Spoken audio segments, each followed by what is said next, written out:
Welcome to 49ers Coast to Coast. I'm with my guy, Jason Aponte, the emerging 49ers superstar journalist over here, doing work with Vish and everyone, doing spinoffs, making all. Just hit 1,000 subscribers on YouTube. If you don't subscribe to him already, I dropped the link in the description. Make sure you do. Jason's the man. Last week's show was terrific. This week's show is going to be good too, although I'm keeping some secrets from Jason. I want him to be surprised from where I'm going with this. I haven't really told him that much. I was like, wait, what do we want to talk about this week? He's like, hey man, we're cool, whatever you want to do. I was like, all right then. So Jason, what is it? Famous last words of I'm taking over. You're gonna see where this goes, but I think you're gonna like it. But let's build up slowly. Let's start with the Minshew stuff because that kind of like grounds the discussion. What do you think of Minshew? Do you buy this? Like the report was from Jeremy Fowler saying it makes sense or it seems plausible. Do you buy this? It does make sense and it does seem plausible. Everybody forgets that Gardner Minshew and Kyle Shanahan met at the Senior Bowl, same Senior Bowl that Deebo Samuel was taking. And look, we make a lot of jokes because he's fun and the jean shorts and things like that. But as a number 2 quarterback, he's of the highest of a number 2 quarterback at this point, in my opinion. So what does that mean? If he does come in, he's better than Nick Mullins. He's better than CJ Beathard. And would it be such a bad thing to maybe light a little bit of a fire under Jimmy Garoppolo? Not that he needs it. Not that that's something that, you don't ever want to bring in competition to get somebody to raise their level of play or their effort.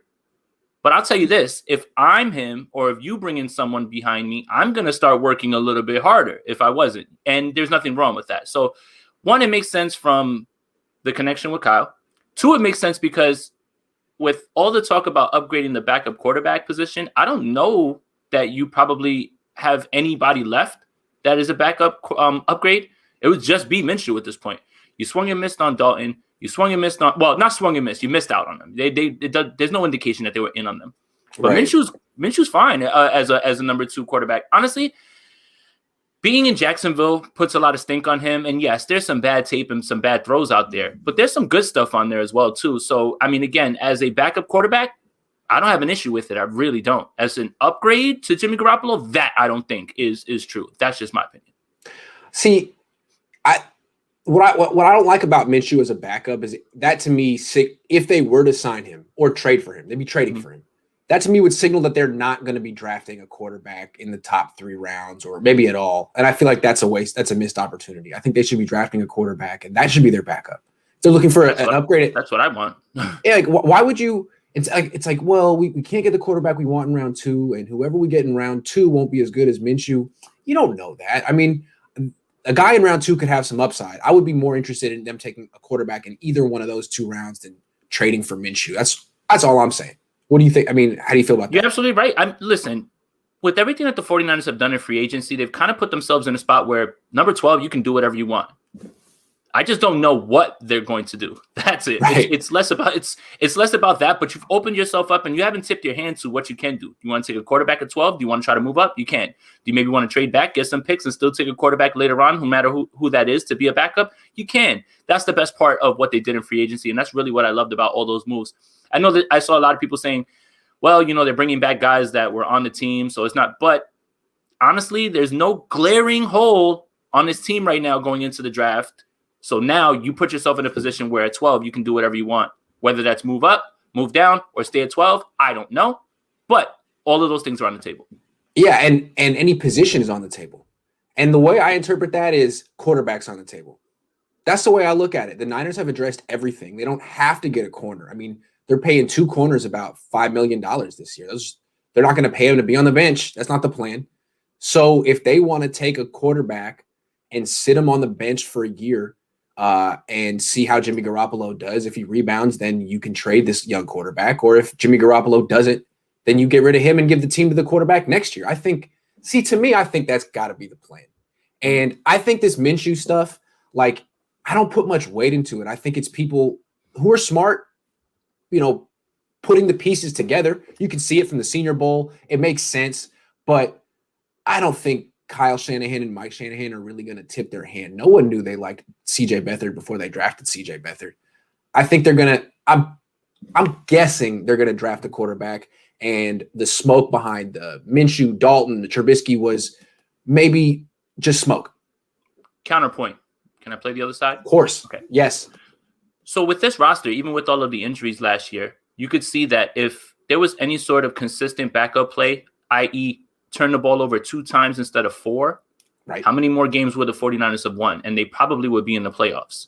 So there is an argument to be made that if Gardner Minshew is there, and unfortunately they don't do what I want, which is draft a quarterback in the first round, let's say something happens, knock on wood, to Jimmy Garoppolo, now Gardner Minshew might be able to win you those games that Nick Mullins couldn't, and you're still in the playoffs. Does that make you a Super Bowl contending team? No.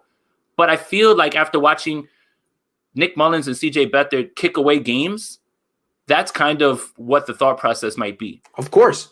I just feel like the 49ers should be looking for a backup who has the potential to be the starter in 2022, ideally. And I don't really think that's Gardner Minshew. I think he'd be a notch below that. You know what I'm saying? For sure. So if they could get a quarterback in round 1 who they feel like had that potential to be the starter in 2022, perfect. Even in round 2. And I really got to feel like that's what Kyle and Mike want to do, unless they're really conservative in their roster building. David Sir says possible the Niners knew that the Packers weren't restructuring Rodgers and that their quarterback is to get him. That is out there. Possible. There's chatter, murmurs. I've heard this. People believe that next year that Aaron Rodgers will be the quarterback. I still haven't, I guess, recovered from all of the quarterback speculation from this year, so I won't get into whether Aaron Rodgers is going to be there for 2022. But I will tell you this: there's talk about it. There is in a lot of circles, and I've heard it. Can you explain it to me? They're not restructuring his deal? So they're not restructuring his deal or anything like that. They're not extending him in any way. But again, all of this ties itself into... as opposed to the Falcons and Matt Ryan, who just did that, right? Correct. They just did that. Okay. The thing is this only works if Aaron Rodgers completely pushes his way out. So again, you can't speculate on something unless the player does something. So I can't tell you what's going through Aaron Rodgers' mind. I just know that it's been spoken about. I've heard it from other people and things like that. So it's not out of the realm of possibilities. But again, best laid plans of mice and men. You thought you were going to get Kirk. I hope this isn't the plan. I really hope this isn't the thinking. Can we stop ignoring it? Yes. Okay. I hope this isn't the idea. I hope this isn't the plan where it's just we're waiting for Rodgers. No. Stop trying to predict the future. Yeah. Stop doing that. Stop. You don't know what's going to happen. Stop doing that. You could wake up, the day before you think Aaron Rodgers is going to be, requesting his trade, and he's going to say, I'm staying. I'm not leaving. And now what? So go in the draft and get your guy already. Stop messing around for me. Okay. So now I don't really buy the Minshew rumors. It's possible, but I feel like the Niners have set themselves up to draft a quarterback in round 1, and I think there's probably one in particular that they're targeting. And I feel like I had an epiphany this morning on who it is.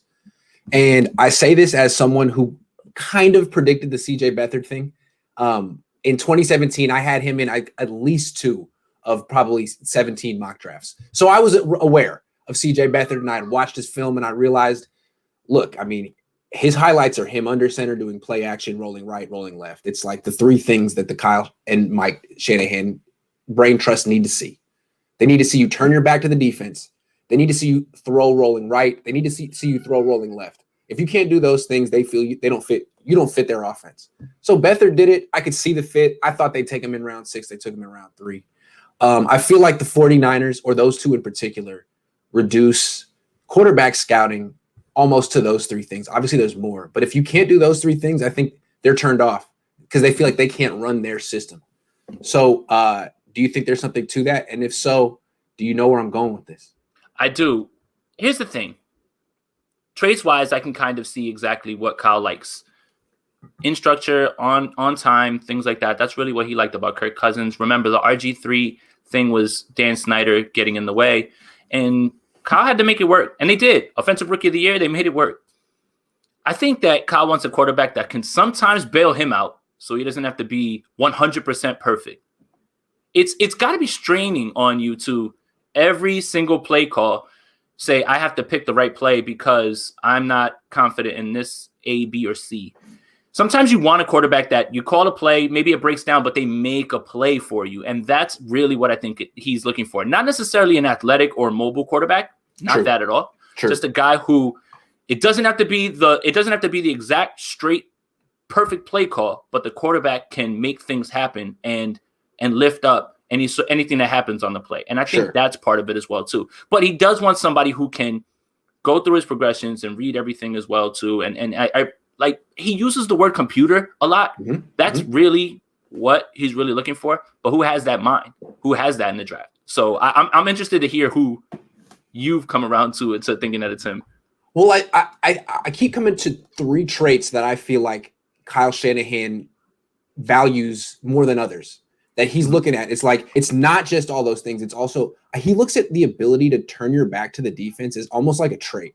It's something that not all quarterbacks are comfortable with and isn't necessarily coachable. And I feel like the reason I was so confident he wasn't going to take Watson or Mahomes is because they were in the gun in all of college.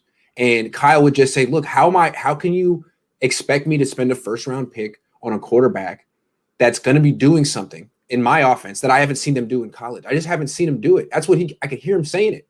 And maybe that's not the best way to scout quarterbacks, but he's very rigid in his offense. He needs it to fit his offense. So he's going to look for a quarterback that is comfortable and tough, because it requires a certain amount of toughness and courage to turn your back on the defense and not know where anything is. So he needs to see that, and needs to see you rolling right and left. And the guy who shows it the most of the top 5 quarterbacks by far is Trey Lance. By far. Spicy. I'm watching it. I'm like, Kyle and Mike's going to love this guy. They're going to love this guy. They're going to say, you know what? He's tough as hell. Look at him run. Look at him turn his back to the D. He's got no problem with any of the play action stuff. Yeah. And then beyond that, we can coach it up. And I think the way they look at it is there's a real chance he'll drop to 12 because of the 5, the top 5, the consensus top 5. He's the one that I think everyone feels would benefit the most from sitting. And on the Niners, it's like, cool. Yeah, you can sit. You can sit behind Jimmy for a year. If Jimmy gets hurt, you can go in and play. You're a first-round pick. If not, you can take the Patrick Mahomes year. Just develop. And if Jimmy doesn't lead us back to the Super Bowl, or he doesn't rebound, then boom, it's your team in 2022. I could really see that happening, Jason. What do you think? I can't tell you how much I love that. So, I've come on here and I've voiced those similar things. Very pro-style offense that NDSU runs. Oh, all of those same Kyle concepts, RPO, flood bootlegs, all those sort of things. That's why I feel, it's weird to me when people tell me, hey, it's going to be a huge scheme change for Trey Lance. No, not at all. No, the only thing that'll change is the verbiage. Everything else, as far as the concepts and what's run, when you run the bootleg and you run it with flood, there's a throw at each level. You get to pick 1, 2, 3, either deep, and it's a staple of McVay, all those guys, the same sort of offense. You're preaching to the choir here. Don't get me excited, and don't. I'm not saying that it's necessarily going to work out, or it's what I would do, or it's the best move. I'm just trying to think like Kyle and Mike, and I did it in 2017. Somehow I channeled their thoughts and found CJ Beathard, and I could see their thought process. I got to see these 3 things. How can you expect me to say he fits my offense if I can't see these 3 things? You can see it with Trey Lance. You can see it all the time. Rolling right, rolling left, turning his back. He's super duper tough. One more thing about Trey Lance too, as well. Man, when you're talking about run heavy team, play action, throws to open guys. It was in one of my mock drafts. I think that counts. So rolling right, all those things, rushing ability, running offense, play action, all those things. That sounds like somebody we know, right? Like right now. Not that he can run like that, but I hear complaints. All right, he's throwing to wide open guys. Oh, they run the ball all the time. Sounds like somebody we know. And that plays for the he who shall not be named gets guys wide open all the time and all those things. That's so right. You can't in one breath tell me one thing about somebody and then use it as a negative for somebody else. That's yeah. I just feel it's a good fit. The guy needs to sit a year. He can sit on the Niners, and if he falls to 12, I think they'll take him. I'm not sure he will fall to 12, and I'm not sure the Niners will trade up for him. I don't know if they want to make that kind of a move with Jimmy still on the team, but if he falls to 12, that's my prediction. I think they even would have him over Mac Jones. I watch Mac Jones. He's in the pistol a lot. It's not quite the same. Look at the quarterbacks on the Niners right now. Josh Rosen, he was under center in college. Josh Johnson, he was under center in college. He played for Jim Harbaugh. I don't think Kyle's really changed that much. He really values the ability to line up under center and do those, deep drop backs where you just turn your back. So something to keep in mind. Kyle Trask, I don't think he ever did it. So you can just pretty much write him off. Never going to happen. Now, other people did. We'll talk about that in a second. But I just bled into my next topic, who I think they're going to target in round 1. Trey Lance. Anyway, you with it? You think that could happen? I mean, it seems like a pretty good fit. I don't know if it's going to work out. He needs some coaching. Kyle would need to do some good work with him, but I'm scared of two teams. I'm scared of 2 teams ahead of the 49ers that may jump on him. One is Atlanta. They're literally running another variation of the Shanahan system with Arthur Smith. So all those same things are there. And he can definitely sit behind Matt Ryan because Matt Ryan is going to play the whole year. Carolina scares me too as well because Carolina is going to go for a quarterback. I just don't know if Matt Rule is going to value Mac Jones or Trey Lance. I don't think Trey's sticking around at 12. I really don't. There's going to be 5 quarterbacks taken in the top 12, I think. I know, I agree. You're probably right. Let's try to play this out. So Number 1 pick is Trevor Lawrence. Number 2 pick, I'm not sure who, but it's going to be Zach Wilson. I think it's Wilson, yes. But I don't know if it's going to be the Jets or someone else. Now, the Falcons, they just renegotiated Matt Ryan. They're moving money around. They had to get under the cap and things like that. So who knows? It's just his dead cap hit went up after they did the restructure. Remember when we were going through the hypotheticals, and I think his was something like 40 million. Now it's 43 million or something like that. So it makes it even harder. Here's the thing, though. Matt Ryan's what, 35? Yeah. He's probably got a good solid 4 more years left in him. So there may be a team that if the cap goes up will look at him and say, you know what, bring him on. Let's do a team that's close, right? A team that needs that needs a quarterback, veteran presence, a guy who's been in big games. So in terms of looking down the line with cap hits and things like that, it's tough to do that right now because we've just gotten the numbers on, what the salary cap's going to look like now, what it may look like down the line, and it may explode. If we get butts and seats this year, the cap's going to go up and things will change. So Atlanta's the one that scares me, though, because they fit with the Shanahan system. It's the one that scares me the most, honestly. Sense. That makes sense. So he could go 4. He could go 4, definitely. They also could take Mac Jones. They could. And see, someone made a comparison of Mac to Matt Ryan, and it kind of makes sense a little bit. I know that the popular comparison is Kirk Cousins, but Matt Ryan actually makes sense in the way that he throws the ball with anticipation a little bit. And, Matt Ryan can throw it down the field. And I saw Mac do that. Forget his pro day. We're talking about on film. So Atlanta's the one that scares me. Atlanta's the one that scares me. It's possible. It's possible. So you think they go quarterback at 4? I think so. Okay. So they could go. The reason is this. Roster construction and how you want to build teams is one thing, but when you see as many quarterbacks in one draft, you have to change your thought process because who knows if next year that's what it's going to be. You can't swing and miss on one of these guys now or not try for him. And then next year it's just Desmond Ridder and like Spencer Rattler and not that they're bad. I'm just saying that what if it's just those 2? What if it's just maybe 3? Now there's like potentially 4 or 5 and there's some sleepers in there that people are trying to bring up. Maybe 6, 7 guys who are going to be successful in this league. I just don't know who those other are. From the 5, I'm good with the 5. I know those guys are going to be solid in the league, with that high ceiling for most of those guys. The other ones, those are the ones that scare me a little bit. And who those guys are, the Davis Mills hype is taking off a little bit. You got to kind of take credit for that a little. Sure, I'll take it. Davis Mills is one of the interesting ones at the end of the draft, but you started the mock thing as well. We're going to talk about round 2 in a second. We're going to talk about that in a second. Sure. Like, what happens if the Niners miss out on Lance or whoever they're targeting? Let's just play it out though. Let's say that Falcons take Mac Jones because I think that's a possibility. His stock is pretty high. Then the next spot someone would expect. Would you expect the Lions at 7, or would you expect Carolina at 8 to be the next spot? I think most people would expect Carolina at 8, right? I think so too. I mean, again, Matt Rule, all he's been doing is talking about quarterbacks, man. I think they would take Justin Fields because Brady is a spread offense guy. And Justin Fields played in a spread offense in college. I think that it would be an easier transition for Justin Fields. He'd be doing a lot of the stuff he did in college. I think they would take him. Yeah, I mean, Justin Fields isn't going to be there at 12 either. So that's what I'm saying. So, I mean, so that's how Lance could go is if Matt goes 4 to Atlanta and Fields goes 8 to Carolina. It's possible. If it doesn't work out that way, I don't think the Niners would take a quarterback in round 1.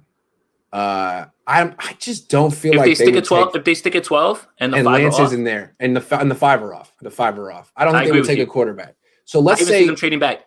They could trade back. But real quick, if the Niners keep Jimmy, Lance sit for 10, 17, yeah, exactly. That's the whole point, is that he could sit for a little bit, and then that's why it would be a good fit. But he may not be there. So if Lance doesn't fall, then the Niners go quarterback in round 2. I would hope. And there'd be some options there. To me, the guys that fit under the same criteria, guys who've shown something in play action, Davis Mills, obviously because of the Stanford thing. And then the other one, not Kyle Trask. That's the one thing about him. He didn't really do any play action from under center in college. The other one is Kellen Mond. He didn't do it really at Texas A&M, but he did it at the Senior Bowl, and he has the skill set for it. And he's got the athleticism, the arm. He's shown that he can throw on the run. I'm interested about him. He played well at the Senior Bowl, and the Niners have placed a lot of emphasis on Senior Bowl performances the last 2 years. So I think those would be the options: Mills, Mond in round 2. You feel anything about that? I mean, I've talked to you about them before. Yeah, in round 2, would you like that? Mond, I don't think will be there in round 2, but if he is, yes, I feel fine with that. That's fine in round 2. Where do you think his stock is right now? It's hard to tell. I think Chris Sims has put him up there, man. I think that you're going to see a team try to take a swing on him in the first round. Hey, man, if Jordan Love went 25, I can see it. That's what I mean. That's what I mean. Yeah, that's what I mean. And it depends on, it'll probably be a team that's contending that necessarily right now doesn't need to, throw him into the fire or anything like that. Washington. That's a beautiful call. It really is. Washington, Fitzpatrick and Heineke, and that might be a move there for them. Washington. I wonder if the Niners would trade down for him. Man, think about. Yeah, I don't know. It'd be very interesting if the Niners took Mond. I would give it a high grade wherever, because it's like I like him too. But you spoke it to existence. I spoke it into existence. So if they feel like they wanted to trade down to 18 to get him, fine. Also, what about the Patriots? Would the Patriots take him at 15? What do you think, Vish? Let me know. Vish said, "Oh yeah, I'm stealing all of Vish's ideas." What I originally did was just go on the phone with Vish and then just take all of his ideas and put it on my stuff. And I was like, I guess I should bring Vish on my channel and let him take credit for his stuff. But I did do that for a solid couple. I learn from Vish all the time, man. When we talk, I learn from Vish all the time. I tell him, like, stop telling me stuff, or I'm just gonna start repeating it. Yeah, exactly. All right, so I think Davis Mills, the fact that they were at his pro day, I would not be surprised if they took him in day 2. If Mond is there, yeah, but I think you're right. I wouldn't be surprised if he went day 1. If he's like the 6th quarterback that no one's talking about that sneaks into, because no one expects 6 quarterbacks to go in round 1, but it's possible. It's possible. Yeah. Okay. All right, so let's move on. Any more moves you expect the Niners to make in free agency? Yeah, one more cornerback. One more corner. Somebody solid. I'll keep saying his name until they sign him. Sign AJ Boye. Someone with some size, right? Yeah, just do it, honestly, at this point. Now you have all this extra space that you opened up with the D4 restructure, and apparently he might contribute. And so now you just need to have a certain amount of money for your draft picks. Again, if guys are taking 1-year deals with no guaranteed money and things like that, who's to say that AJ Boye wouldn't? Maybe he wants to sit around and wait to see how the market develops. But again, he's got a 2-game suspension that he has to carry out before he can play. And if it's not him, there's other people. Casey Hayward, a few other people. I think it's one more, because I like Emmanuel Mosley. I really do. Mm-hmm. But after Verrett and Mosley, it gets really hairy at cornerback. So I think you need one more solid starter who you can plug and play while having Mosley be there to either spell one of them in case of injury, or maybe even because Shark's back, so he's in the slot. That's the thing, is like the cornerback depth gets a little thin after Verrett and Mosley. And I think you would be wrong to go into this offseason with those two and Webster and Harris. I think you'd be doing yourself a disservice. Right, because you'd end up playing a lot of Brian Allen, which is not the goal.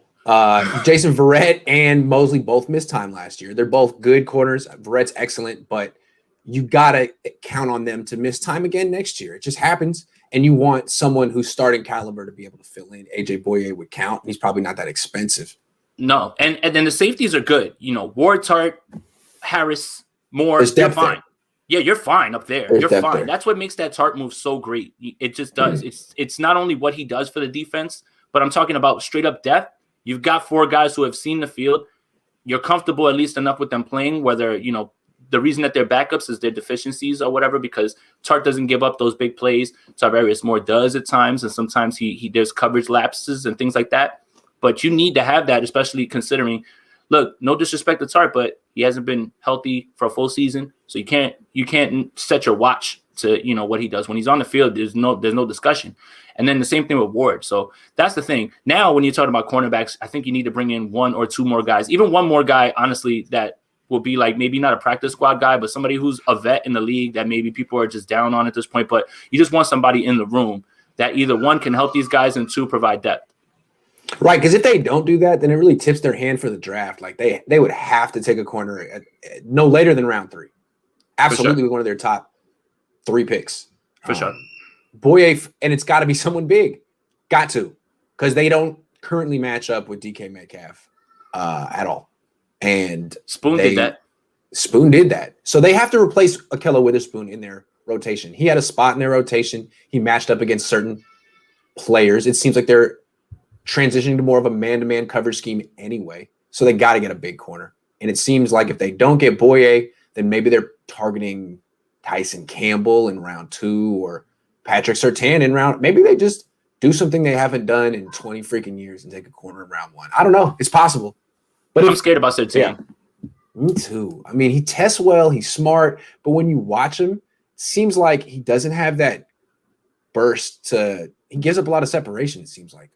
He has the measurements and everything. The measurables, all that stuff lines up. But he's not fluid when he runs sometimes. I'm just like, man, why isn't this coming together?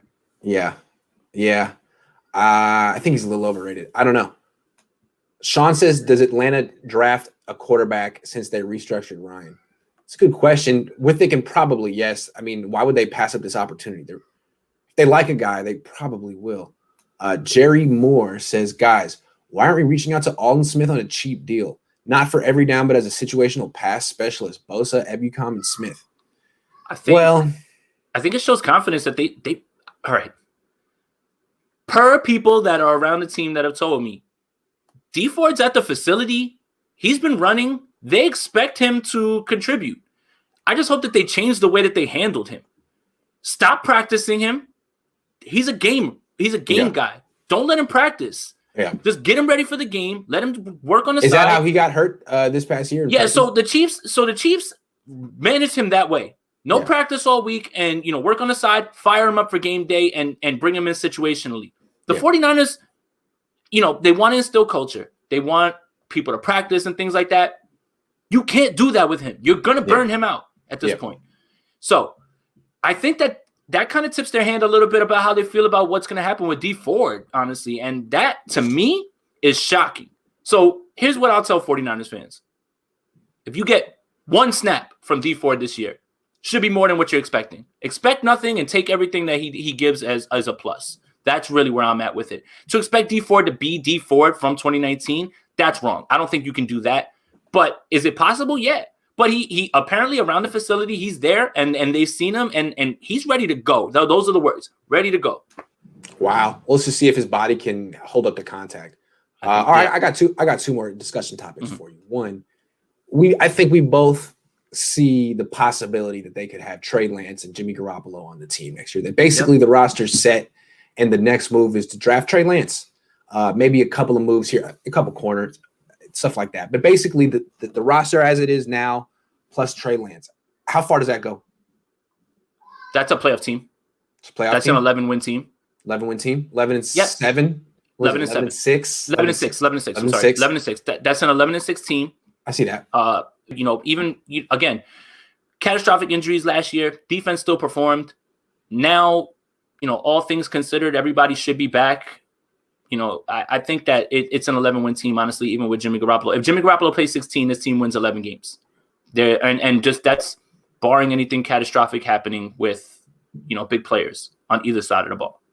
Do you think they would use Trey Lance? They would have a package for him where he would come in and do like a Taysom Hill type of thing just to be. Or like Cap in the beginning with Alex Smith. I like that. I would love that. It would because red zone, whatever. Yes. Right? And he can throw the ball. So it's not. Right. So with Taysom Hill, you're doing that. And if he throws it, it's a surprise. With Trey Lance, he can throw it, and that would make it ultimately hard to stop him, because what's he on the field for? Is he going to run it? You throw the RPO with the swing route and everything, and he pulls it back. Now you're testing the four principles. Now everybody is going to have to look around and figure out who has the ball. And if Trey tucks that thing right there on one play and he runs it in or throws a touchdown, that's an invaluable weapon. So I think they should look at that.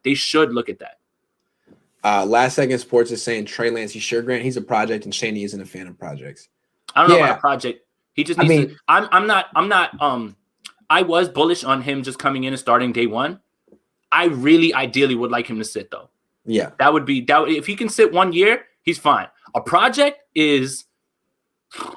He just lacks reps. I mean, that's why he's not ready to start. Yeah, it's not a project. And the offense he was in was very much like, yo, hit this guy right here. He's going to be open. It didn't require him to go through a bunch of progressions or ask him to. Maybe he's capable of it. I don't know. I mean, I'm not saying that he's going to turn into Patrick Mahomes on the Niners. I'm just saying I feel like this is what Kyle's going to do. He's going to go to this guy and see if he makes it work. I mean, you'll put him in an offense with a bunch of playmakers, a good scheme. We'll see if Kyle can coach him up and make him, efficient, I guess. I'm ready. I see it. The leaks are there. All those throws. He did it on film. He did it at his pro day. All those concepts are there for him to run. And I'm with it. I'm glad you're saying this, because I swear if they take Trey Lance in the draft, I'm gonna lose it, man. I'm gonna be so happy. I swear. I know there's clips of Justin Fields like turning his back and lining up under center and doing some play, but he did it like maybe 30 times in college. It's not something he did a lot of. Mac Jones, it's not something he did a lot of. It's basically, who is the play action quarterback in this draft? It's Trey Lance.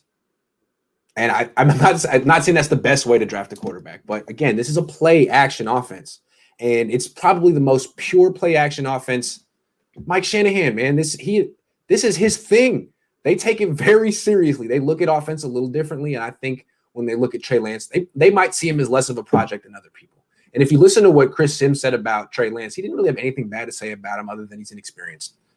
He had a lot of like really specific bad things about Justin Fields that I think Kyle Shanahan would agree with, even if they're wrong. The thing is that's the case with so many of them. Zach Wilson has 1 year. Fields has 1 year. Mac has 1 year. Yeah, well, so Mac has 1 year. Yeah.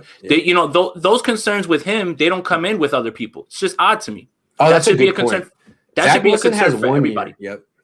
That should be a concern from everybody. That one. If you're going to throw that on Trey, yeah. If you're going to throw that on Trey, you better make sure you throw it on Fields, Wilson, and everybody else who's only had 1 year. You have to. If that's a concern for Trey, then you're concerned about something else, really. I have major reservations with Lance, mostly because of the inexperience. I mean, the only guy who's ever really pulled it off is Kyler. Even Cam had JUCO, so it's scary. And I guess he was at Florida. It's a big hill to climb. But I guess if Kyle's confident and he feels that he's the right coach for it and this is the right team for it, do it, dude. Do it, and just take a big swing and go for it, buddy. Get your guy, man. Whatever, just do it. But it's your ass if you get it wrong. That's your ass. Yeah, that's it. This is crucial this offseason. All right, final question. Do you think Jimmy Garoppolo will be the quarterback of this team in 2022? That's tough. I'll tell you this. If Jimmy Garoppolo puts together a season like he did in 2019, something to that effect with those numbers, and the team has success, they're probably not going to win 13 games. That's hard to predict. I got to say, yeah.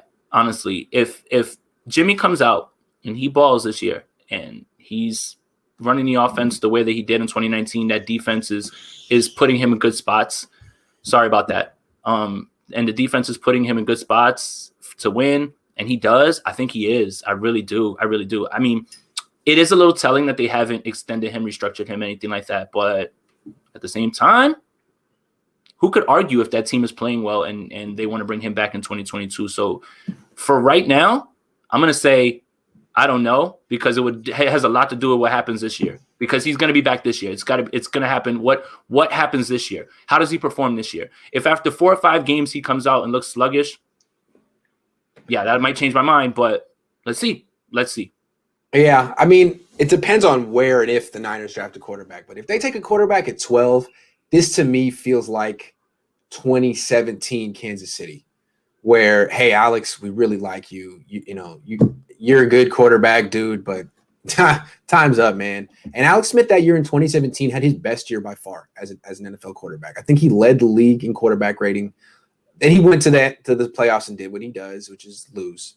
And I think, if Jimmy does that, if he led the league in pass rating and then went to the playoffs and lost first round, dude, sorry, man. If they like Trey Lance, they might run him out the door, or whoever it is that they drafted. You have to. That's why you have to get a guy this year. You don't know. I'm not going to sit around in 2022 and after 2021 and say, all right, now let's get the quarterback. You got to have something just in case. You really, really do. If we draft Lance, do we hire a new quarterback coach, Jeff Garcia, Steve Young? Dude, Steve Young gets paid way too much money just to talk. As someone who makes money to talk, it's the best.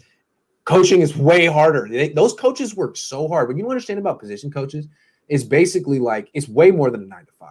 It's like a 7 to 9, and it's all day, and you don't make a ton of money. It's not a glamorous job. It's really hard. Jeff Garcia wanted to do it. The Niners were never interested. I never understood that. I thought he'd be decent at it. But I don't know with quarterback coaches, Grant. I don't know what do they do? What do they offer? What do they provide? They're like swing coaches in golf. They're like caddies. They make sure your mechanics are on point. Then why have so many of the quarterbacks on? Well, I mean, Scangarello wasn't here last year, but so many of the quarterbacks not good. So that's why a quarterback coach for me isn't going to be the reason a quarterback succeeds or fails, in my opinion. No, of course not. But I think there's an effect, and I think when we see some of the sloppiness from some of these quarterbacks carry over to all three, you'd be like, well, that doesn't speak well for freaking Shane Day. Maybe that's why he's not on the team anymore. Nick Mullins is dragging his foot across, and it looks. So I'm like, what are you guys? Yeah, I know that too. Yeah. Like, what are you guys working on? Like, how they would reach the top of their drop and their feet would die. It's like, why? What? Yeah. What are you practicing? That's my thing. Yep. Will Jimmy Garoppolo? Yeah. So I don't think he's going to be the quarterback in 2022. I feel like the bar, if they take the quarterback in round 1, the bar is almost impossibly high for Jimmy Garoppolo. He would have to win the Super Bowl, or at least take him, because even when he took him to the Super Bowl, it was all his fault when they lost. They blame him for everything. You know what I mean? And so if he plays well and then struggles week 17, it's like, oh, well, dude, the whole team was good, but you blew it. I just feel like he has no excuses. If they draft the guy round 1, he's just a bridge quarterback. He's on time. He's on his time. The clock starts when if that happens. Yeah. So that's what if he balls out in 2021, man, it's hard to argue to bring him back, honestly. So let's just see what happens. Yeah, because I don't want to steal any more vicious things. I was just talking to him on the phone a couple hours. He was making the point. He's like, look, it's almost going to be financial where they got to get rid of Jimmy Garoppolo next year. They can do it this year, but next year they have 24 players under contract. They're actually probably going to need that cap space, and unless he's really, really playing the way he hoped he would, then it's time to move on. So and what the cap number is going to be, that'll also really help things, because if it raises up, then you can make different decisions. But if you're under a cap crunch and that is the case, then that's the case. But I can't speculate until we get those numbers, honestly. Right. Delondis Green says if they don't take a quarterback at all and Jimmy has a bad year, and they tell Jed they're starting over at quarterback in 2022, will Jed put them on the hot seat or no? That's a good question. Lynch. Yeah, that's it. That's to me. I feel like Lynch needs to protect himself. You're like, if you don't take a quarterback this year and something bad goes wrong with Jimmy, which happens sometimes, then what's the plan for 2022? Start over with a rookie next year? That's scary. That's desperate times. I think Kyle's rope is way longer than it is Lynch's. No doubt. Yes. And I think that they gave Kyle the keys and they were just like, hey, take it from here. Will Kyle be on a hot seat? No. Will Kyle's seat warm up? Maybe. But I think Lynch is the one that really stands to really be the biggest loser from all of this if, let's say, the season goes bad. Let's say the quarterback position becomes a disaster, things like that. I think it's really Lynch that is the one that should be looking over his shoulder, if anything. Yeah, absolutely. But I just feel like, I don't know, it's not necessarily from a self-preservation standpoint that they need to get a quarterback this year. It's just from good roster building. Yeah, you can't just bank on Jimmy Garoppolo to bounce back. It's fair that you brought him back for one more year. You can sell me that he was the best option for 2021, that you didn't necessarily need to create that cap space. They don't need cap space. They got everyone back that they wanted. They win with Jimmy Garoppolo. Bring him back one more year. Give him one more chance to stay healthy. Fine. But what if he doesn't? What if he gets hurt again? You can't say that won't happen. And then if that scenario happens, you're not prepared to move on in 2020. That's worst case scenario. You at least have to be prepared for a scenario that's like 50% likely. Yeah, or and at least 50%. Well, it's I don't know. I don't want to say likely because that's harsh, but I mean, it's a strong possibility. I'll say there that's it's not, because of history. But yes. The thing is when you look at who's in this class, this has to be the year for you to do this. Again, we don't know what the class is going to look like next year, and protect yourself. That's it. Protect yourself, because if, God forbid, something like that happens to Jimmy this year, then yeah, you have somebody that at least you can say, all right, if we're going to make this move, we invested in him. He's been here a year. We understand things like that. You can't go into next year trying to draft a quarterback and then expect him to be the answer. And then you're back with the quarterback carousel again. Who are we bringing in? Mitch Trubisky signed a 1-year deal. Is he coming? And then you're starting all over again with the same madness that we were doing this entire offseason. So, and it makes it harder to move on from Jimmy, because it's like, well, the next guy, he's just a rookie, or he doesn't know the system. It's like, no, get the guy in now. Let him learn your system. Get him in now. You spitting today. I'm trying, man. The whole Gardner Minshew thing just made me laugh. I was like, enough. If this is real, come on, Kyle. I want it for the memes, but yeah, I completely agree with you. The memes that we could make will be out of this world, honestly, when it comes to Gardner Minshew. I just feel like, Kyle, be a man, Kyle. Draft a quarterback. Stop running away from it. Be a man. Come on. Jason, man, thanks a lot. I appreciate it. Thank you, Grant. It's great as always, man. Appreciate you. All right. We'll be back same time, same place next week.